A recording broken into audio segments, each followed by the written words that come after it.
My name is Catherine Rose Brennan. I'm 67 years old. And for nearly 5 decades, I was a wife, a mother, and the quiet backbone of Brennan Maritime Salvage, a small diving and restoration business tucked along the coast of Maine. My hands, though weathered by salt water and age, still remember every knot, every restoration technique, and every dawn spent on the water with Thomas, my husband. 4 weeks ago, I buried him. Thomas and I had been married since 1979. We built everything together, this business, this home, this family. And yet, the morning after his funeral, I realized that what I thought I'd built might not have been mine to keep.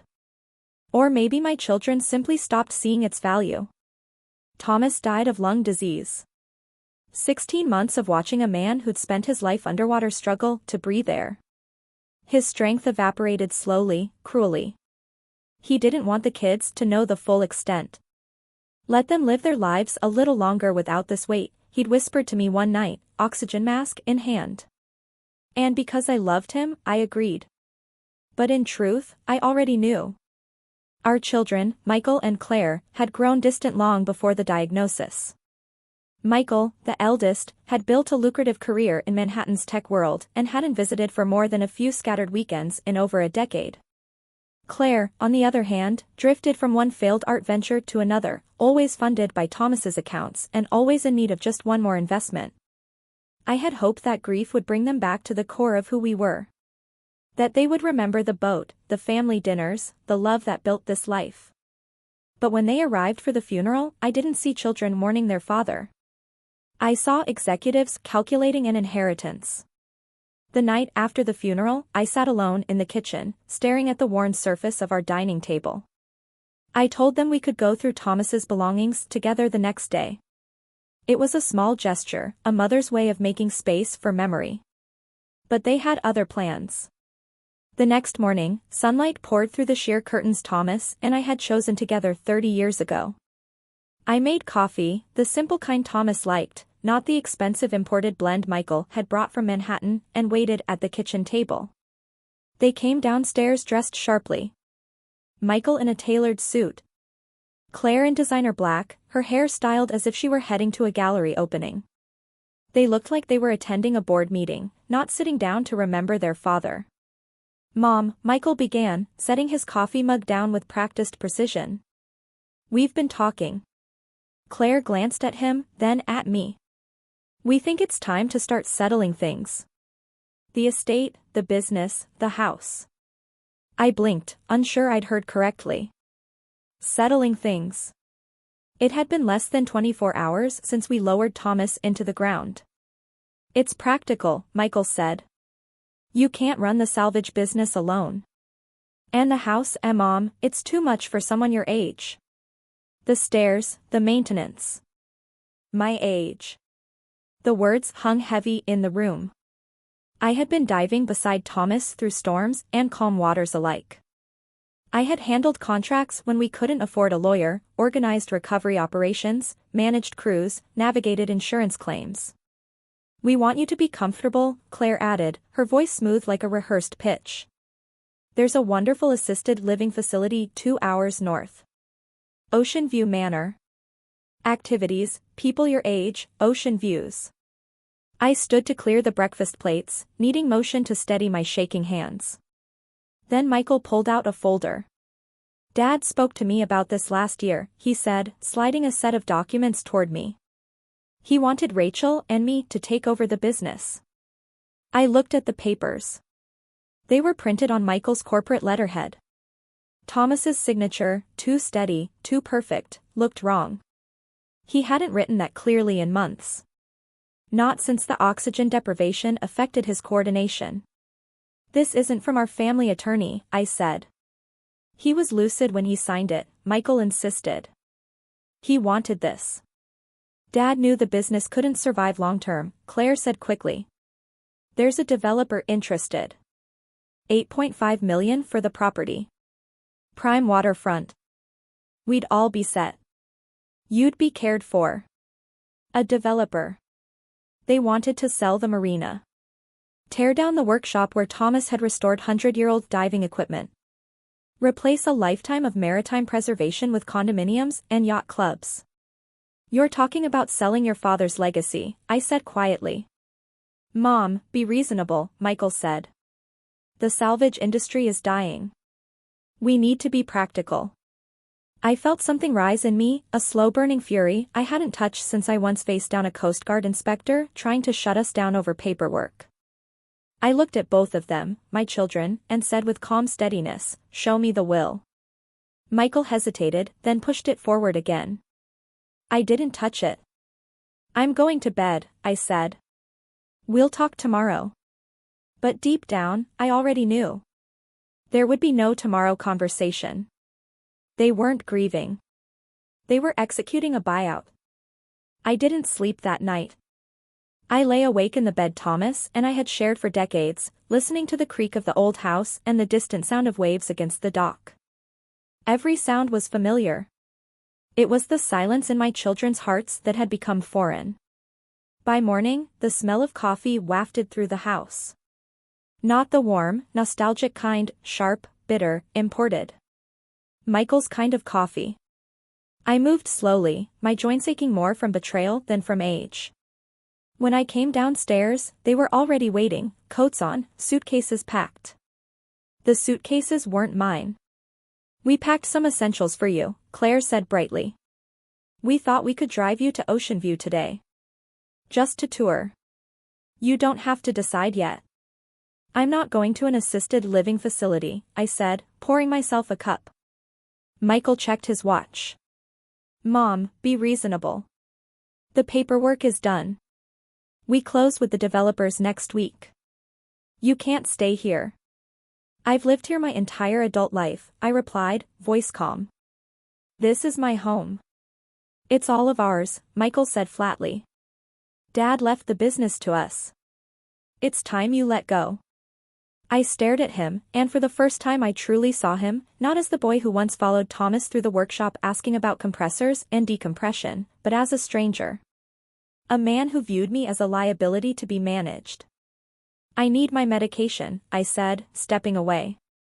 And I'd like to grab some family photos. Claire nodded, visibly relieved. Take whatever personal items you want. We'll ship the rest. Upstairs, I didn't cry. I gathered my pills, but also something they didn't know existed.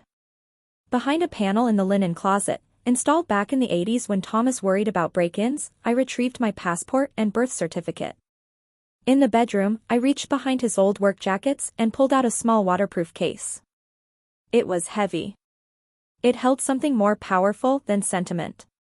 A deed.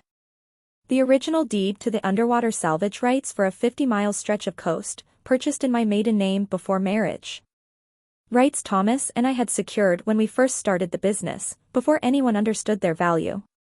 Rights that included access to 7 documented shipwreck sites, now protected historical landmarks that made any waterfront development legally impossible without my consent. When I returned downstairs, my purse was heavier but my heart lighter. Ready? Michael asked. Sure, I said, allowing Claire to take my arm. I let them believe I was defeated. We drove past the marina where Thomas's boat was still docked. Past the equipment shed. Past the Maritime Museum where we donated artifacts. But instead of taking the highway toward Ocean View Manor, Michael veered onto a remote coastal road. 20 minutes later, he pulled onto a gravel turnout beside an empty beach access point. This is where you get off, Mom, he said as casually as if he were announcing a rest stop. The house and business are ours now. Claire's smile faltered. Michael, what? She'll contest the will. Make scenes. This is cleaner. She has clothes, her meds. There's a gas station 3 miles up the coast. He opened my door. And just like that, they left me standing on the side of a road with nothing. Or so they thought. The car disappeared down the coastal highway, leaving a cloud of dust and the smell of betrayal. I stood still, the wind tugging at my coat, clutching the small suitcase they had packed for me. I wasn't afraid. I wasn't broken. I was free. I began to walk, not toward the gas station Michael had so generously mentioned, but toward town, toward my next move. My shoes weren't made for gravel roads, and the early spring sun was already warming the back of my neck. But with every step, my purpose solidified. In my purse was everything I needed. My ID, my passport, my medication, and most importantly, the original deed to the underwater salvage rights. Rights that Michael and Claire didn't know existed. Rights I had secured in my own name before Thomas and I married, when the business was just beginning. It was insurance back then, just in case the business failed. Thomas had called it our ace in the hole. Now it was my lifeline. Those salvage rights weren't just paperwork. They included legal access to 7 protected shipwreck sites along the coast. Without my consent, no development could proceed. No marina expansion. No luxury condos. The historical preservation laws were ironclad. My children thought they had cornered me. But they didn't understand the waters beneath their feet. They didn't understand the weight of maritime law. I did. After nearly 2 hours of walking, my feet were blistered and aching. But I reached the edge of town and the familiar sight of Harborside Market. It was small, weathered, unchanged. A place where people still called each other by name and kept tabs at the register. I sat on the bench outside and watched the fishing boats come and go. I didn't look like much, just a tired old woman with a suitcase. But I had something far more powerful than they ever would. The truth. Sam Porter stepped out from behind the counter, wiping his hands on his apron. He'd known me for over 30 years. "Mrs. Brennan," he said, his brow furrowing. "You all right? You look worn out." "Just resting, Sam." "Been a long morning," I said. He looked at the suitcase beside me, then back at me with concern. "Real sorry about Thomas. He was good people." "Yes," I nodded. "Yes, he was." He hesitated, then asked gently, "You need to use the phone?" "If it's not too much trouble." He led me inside, past the shelves of canned goods and fishing supplies to a small office in the back. I dialed the number from memory. "Our family attorney, Daniel Kowalski." "Catherine," he answered on the first ring, surprised. "I've been trying to reach you. I expected you at the will reading." My grip tightened on the receiver. "What reading?" There was a pause. Michael presented a will. I had concerns. "It didn't match the documents your husband and I updated last year." "I need your help," I said, my voice clear. "And your discretion." "You have both." "My office." 1 hour. I hung up and turned to Sam. "Do you sell prepaid phones?" He nodded. "A few." "Want one?" "Yes." "And a bottle of water." He refused to take my money. "On the house, Mrs. Brennan. You need anything else, you just say the word." His kindness nearly undid me. But I didn't cry when I buried Thomas, and I wouldn't cry now. I had work to do. And I wasn't finished yet. Daniel Kowalski's office was on the 2nd floor of a renovated warehouse building on Main Street, overlooking the harbor. He'd been our attorney for over 25 years. Daniel was the kind of man who wore bow ties and still believed in handshakes. His paralegal, Linda, gasped softly when she saw me. "Mrs. Brennan. Mr. Kowalski is expecting you. Would you like some water? Coffee?" "I'm fine, thank you," I said. Daniel met me at the door to his office. He hadn't aged much since Thomas's last visit, just a bit grayer, perhaps, but his eyes were sharp, alert. "Catherine," he said, leading me not to the desk, but to a pair of chairs beside the window overlooking the water. He sat across from me, his expression serious. "Tell me everything." So I did. I told him about the funeral, the fake will, the boardroom-style discussion in our kitchen, the drive, the roadside abandonment. Every detail. He didn't interrupt. He just listened, occasionally nodding, his face growing darker by the minute. When I finished, I reached into my purse and removed the waterproof case. From it, I pulled the original deed to the underwater salvage rights, the rights Thomas and I had secured decades ago. In my name. Daniel examined the document with reverent silence. This? Catherine, this is gold. This isn't just salvage rights. This is leverage. With the historical preservation zones and maritime access laws, the developer can't touch anything without this. I know. He leaned back, tapping the edge of the deed thoughtfully. The will Michael submitted, it's a forgery. I had my suspicions when I saw the signature. It was too clean, too controlled for a man in Thomas's condition. I knew it wasn't his. We'll challenge it, Daniel said. But that takes time. Meanwhile, we use this. He held up the deed. You still have legal ownership of the most critical component. They can't move forward with the sale without your consent. I want my home back, I said quietly. And I want them to understand what they've done. Daniel nodded. Then we'll make them understand. First, I'll draft a letter to the developer. They need to be made aware that the property rights are not what they were promised. Will they back out? If they're smart, they will. Developers don't like lawsuits. And they certainly don't like discovering that historical maritime preservation laws make their plans impossible. He stood, suddenly purposeful. I also know a judge in district court. We can get a motion filed to freeze the sale until this is resolved. I looked out the window at the harbor where Thomas's boat still sat at dock, covered in blue tarp. I don't want revenge, Daniel, I said, more to myself than to him. I want truth. And peace. You'll have both, he promised. Starting now. By noon the next day, Daniel had filed an emergency injunction to freeze any transfer of ownership related to Brennan Maritime Salvage. A courier delivered the legal notice to the development firm Michael and Claire had been dealing with. Within hours, the deal was suspended. The developer, faced with unexpected legal complications and the revelation that critical underwater salvage rights and historical site access were owned separately and undisclosed, began to backpedal. Their lawyers reached out to Daniel with urgent requests for clarification. I told them the truth, Daniel said as we sat in his office reviewing documents. The salvage rights are incomplete. The historical site access is not transferable. And more importantly, your children do not have the authority they claim. That evening, I received a text message from Claire. It was the first time she'd reached out since they left me on the roadside. Mom, please call me. We need to talk.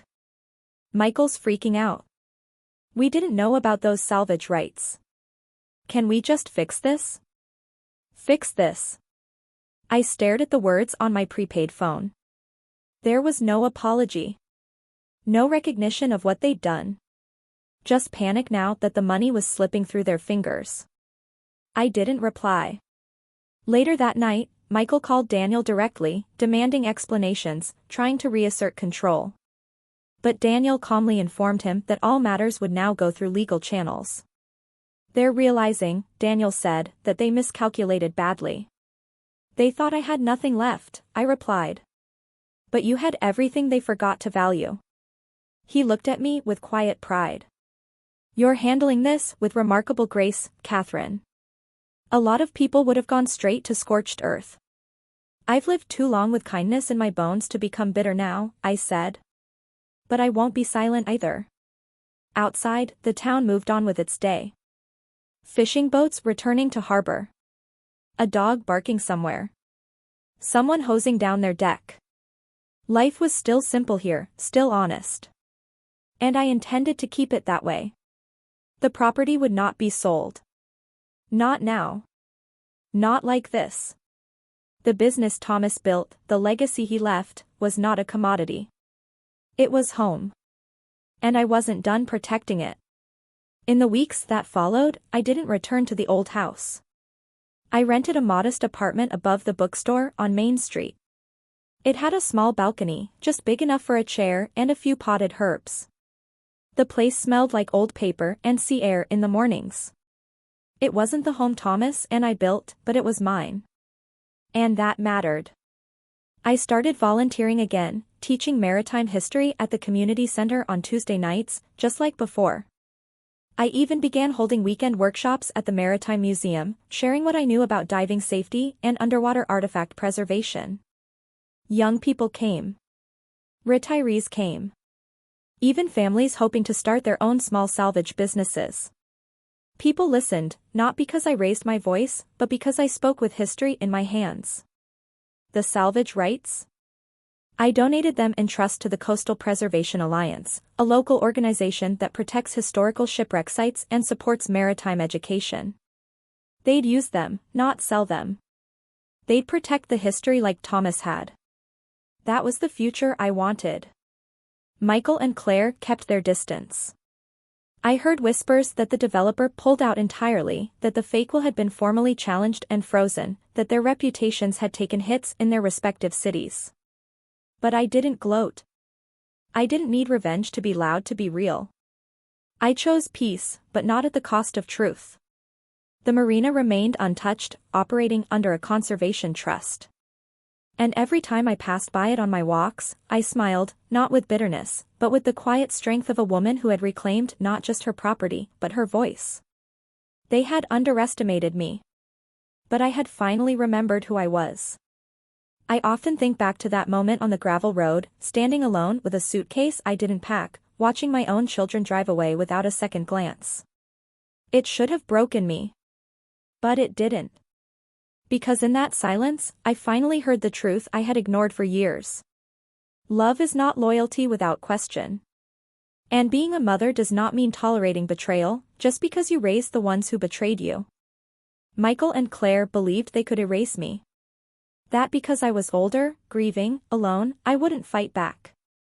That I had no choice but to hand over everything. But they forgot something.